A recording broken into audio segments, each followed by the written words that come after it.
Assalamualaikum warahmatullahi wabarakatuh.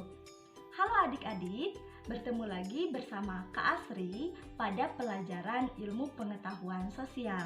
Pada pembelajaran kali ini, kita akan belajar mengenai cuaca dan iklim.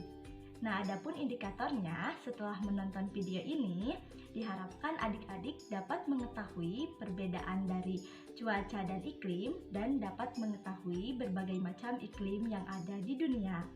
Sebelum memulai pembelajaran, alangkah baiknya kita berdoa terlebih dahulu.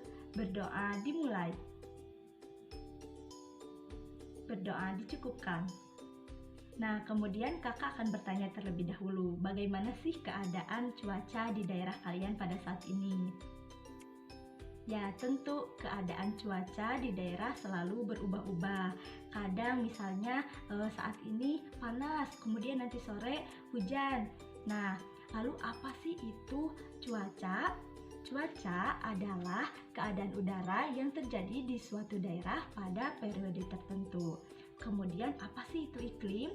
Iklim adalah keadaan rata-rata cuaca pada suatu daerah yang luas dan ditentukan berdasarkan perhitungan waktu yang lama. Nah, lalu bagaimana sih kenapa terjadi perubahan cuaca gitu? Bahkan perubahannya itu terjadi sangat ekstrim. Nah, perubahan cuaca dan iklim bisa terjadi salah satunya akibat pemanasan global, kemudian perubahan kondisi permukaan laut, perubahan suhu, dan rotasi bumi. Nah, rotasi bumi ini juga mengakibatkan perubahan waktu. Nah, setelah mengetahui penyebab dari berubahnya cuaca dan iklim, kemudian ibu akan bertanya, ada berapa sih iklim di dunia? Ya betul, iklim di dunia itu ada 4.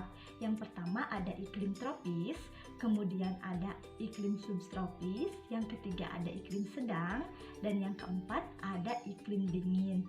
Lalu kita berada di iklim mana nih negara kita ini? Nah, mari kita bahas satu persatu iklim yang ada di dunia. Yang pertama ada iklim tropis. Nah, iklim tropis ini berada di sekitaran daerah garis ekuator bumi atau garis khatulistiwa. Nah, berada di antara garis 23 derajat lintang utara sampai 23 derajat lintang selatan. Nah, negara yang memiliki iklim tropis ini negara apa saja sih? Ya, jelas tentu negara Indonesia, karena Indonesia itu berada di garis khatulistiwa bumi. Kemudian ada negara Malaysia dan negara India. Nah, kemudian iklim tropis ini terbagi lagi menjadi 2, yaitu ada iklim hutan hujan tropis dan ada iklim sabana tropis. Nah, kemudian yang kedua ada iklim subtropis. Nah, iklim subtropis ini berada di antara 23,5 derajat lintang utara sampai 40 derajat lintang utara dan 23,5 derajat lintang selatan sampai 40 derajat lintang selatan. Nah, subtropis ini ada iklim Mediterania.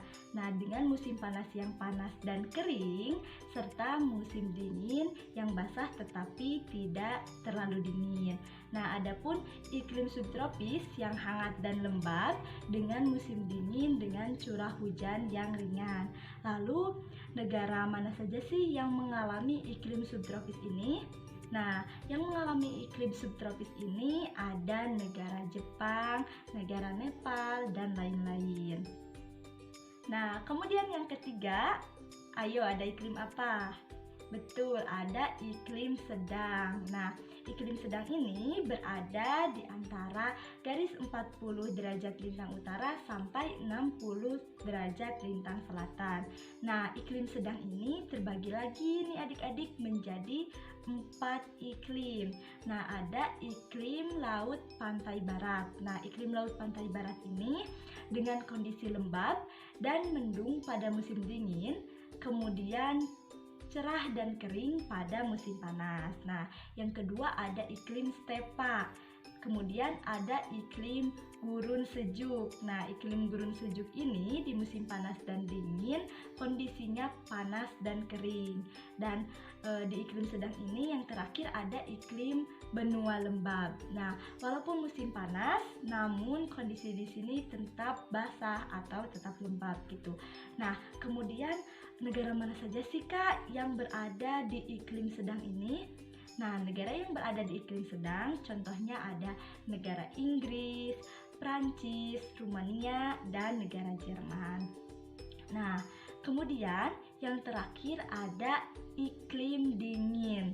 Nah, iklim dingin ini berada di atas garis 60 derajat lintang utara sampai 60 derajat lintang selatan. Nah, suhu di sini itu sangat dingin, bisa mencapai minus 0 derajat Celcius. Nah, iklim dingin ini juga terbagi lagi menjadi 3.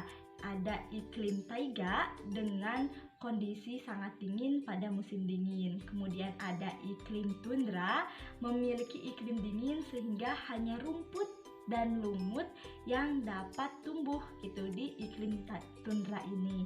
Kemudian yang terakhir itu ada iklim kutub dengan kondisi es yang tebal. Maka gitu orang-orang yang hidup di iklim dingin itu biasanya menggunakan baju-baju yang tebal seperti jaket gitu agar menghangatkan tubuhnya gitu.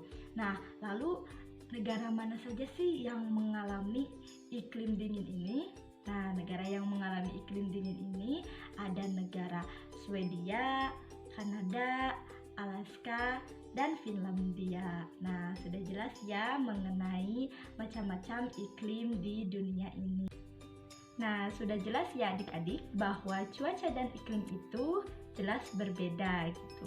Nah, telah disebutkan tadi bahwa iklim merupakan keadaan rata-rata cuaca pada wilayah yang luas. Maksudnya adalah iklim itu terjadi di negara yang berbeda di muka bumi ini. Nah, sedangkan cuaca itu merupakan keadaan udara yang terjadi di suatu daerah pada periode tertentu. Nah, keadaan cuaca ini contohnya itu hujan. Nah, hujan kan tidak terjadi berlangsung secara lama, bisa secara 1 sampai 2 jam saja gitu. Nah, juga terjadi di daerah tertentu, misalnya di daerah Ciamis sedang terjadi hujan, tetapi di Tasik belum tentu terjadi hujan. Nah, berbeda dengan iklim tadi. Iklim itu terjadi di suatu negara. Nah, jadi dapat disimpulkan bahwa cuaca dan iklim itu dibedakan. Yang pertama, iklim itu terjadi di wilayah yang luas, sedangkan cuaca itu terjadi dalam waktu tertentu.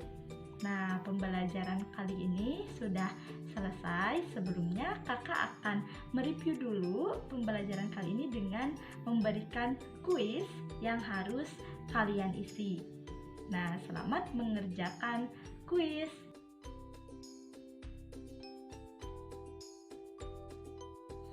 Nomor 1. Apa yang mengakibatkan perubahan cuaca dan iklim?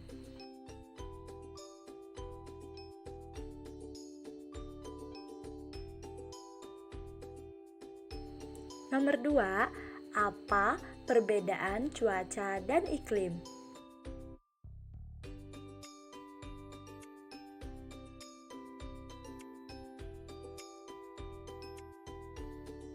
Soal yang ketiga, sebutkan iklim yang ada di dunia.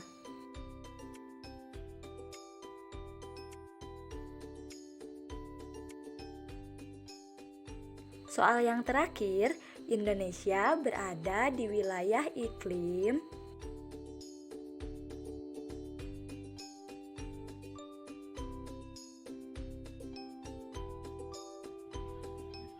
Terima kasih adik-adik telah mengisi kuis pada pertemuan kali ini. Pembelajaran hari ini dicukupkan sampai di sini. Semoga ilmu yang kita dapatkan dapat bermanfaat dan bisa diamalkan lagi ke depannya. Terima kasih atas segala perhatiannya. Mohon maaf atas segala kekurangannya. Sampai bertemu lagi di pembelajaran berikutnya. Wassalamualaikum warahmatullahi wabarakatuh.